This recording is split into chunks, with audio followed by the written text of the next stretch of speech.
হযরত উমর রাদিয়াল্লাহু এর শাসন আমল। একদিন দুজন লোক এক বালককে টেনে ধরে নিয়ে আসলো তার দরবারে। উমর রাদিয়াল্লাহু আনহু তাদের কাছে জানতে চাইলেন যে ব্যাপার কি, কেন তোমরা একে এভাবে টেনে এনেছ? তারা বলল, এই বালক আমাদের পিতাকে হত্যা করেছে। উমর রাদিয়াল্লাহু আনহু বালকটিকে বললেন, তুমি কি সত্যি তাদের পিতাকে হত্যা করেছ? বালকটি বলল, হ্যাঁ, আমি হত্যা করেছি, তবে তা ছিল দুর্ঘটনাবশত। আমার উট তাদের বাগানে ঢুকে পড়েছিল, তা দেখে তাদের পিতা একটি পাথর ছুঁড়ে মারল, যা উটের চোখে লাগে।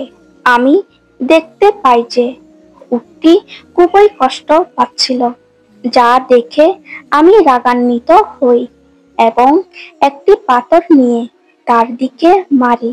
পাথরটি তার মাথায় লাগে এবং সে মারা যায়। উমর রাদিয়াল্লাহু আনহু দুই ভাইকে বললেন, তোমরা কি এই বালককে ক্ষমা করবে? তারা বলল, না, আমরা তার মৃত্যুদণ্ড চাই। উমর রাদিয়াল্লাহু আনহু বালকটির কাছে জানতে চাইলেন, তোমার কি কোনো শেষ ইচ্ছা আছে? বালকটি বলল, আমার আব্বা মারা যাওয়ার সময় আমার ছোট ভাইয়ের জন্য কিছু সম্পদ রেখে যান, যা আমি এক জায়গায় লুকিয়ে রেখেছি। আমি 3 দিন সময় চাই, যাতে আমি সেই জিনিসগুলো আমার ভাইকে দিয়ে আসতে পারি। আমার কথা বিশ্বাস করুন।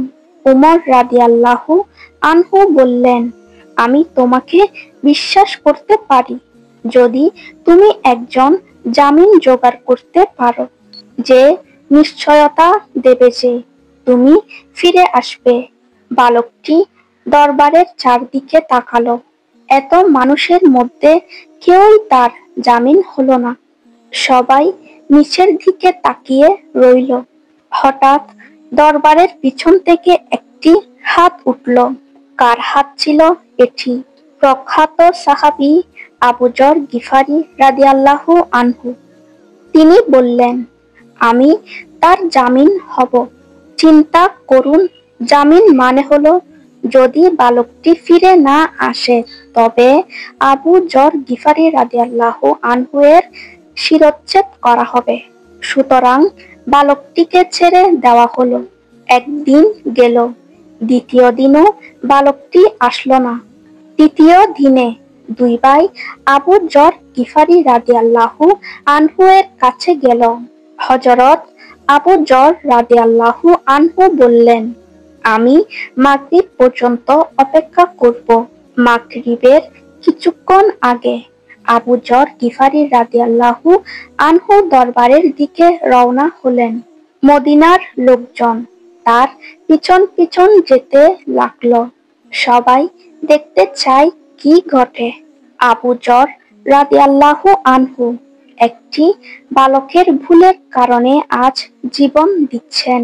হঠাৎ আজানের কিছুক্ষণ আগে বালকটি দৌড়ে আসলো। লোকেরা সবাই অবাক হলো। উমর রাদিয়াল্লাহু আনহু বললেন, হে বালক, তুমি কেন ফিরে এসেছ? আমি তো তোমার পিছনে কোনো লোক পাঠাইনি। কোন জিনিসটা তোমাকে ফিরিয়ে আনলো? বালকটি বলল, আমি চাই না যে কেউ বলুক। একজন মুসলিম কথা দিয়েছিল, কিন্তু সে তা রাখেনি, তাই আমি ফিরে এসেছি। উমর রাদিয়াল্লাহু আনহু আবু যর রাদিয়াল্লাহু আনহুকে বললেন, হে আবু যর, তুমি কেন এই বালকের জামিন হলে? আবু যর রাদিয়াল্লাহু আনহু বললেন, আমি দেখলাম একজন মুসলমানের সাহায্য প্রয়োজন। আমি চাই না যে কেউ বলুক একজন মুসলমানের সাহায্য প্রয়োজন ছিল, কিন্তু কোনো মুসলমান তাকে সাহায্য করেনি।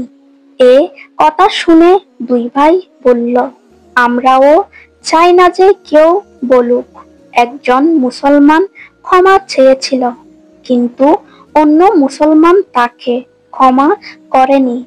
তারপর বালকটি মুক্তি পেল। সুবহানাল্লাহ, সুবহানাল্লাহ, সুবহানাল্লাহ।